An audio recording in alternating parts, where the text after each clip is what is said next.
How to create shared note folders on your iPhone. If you want to collaborate with family, friends, or coworkers by sharing an entire folder of notes, this tutorial will walk you through the process. First, open the Notes app on your iPhone. If you're viewing a note, tap the back button in the top left corner until you reach the folder screen. Next, tap the New Folder button. Enter a name for your folder.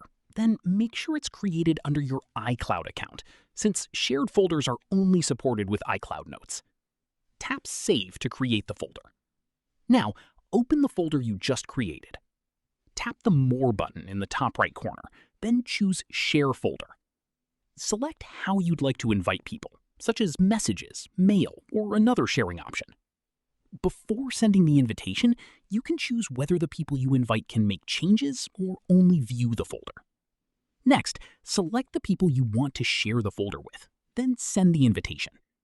Once they accept, everyone you've invited can view or collaborate on the notes inside that shared folder, making it easy to work together and keep everything in one place. So it's really as simple as that, guys. If you did find this video helpful, then let me know in the comments. Make sure to like the video and subscribe for more iPhone tutorials. And I'll see you in the next one.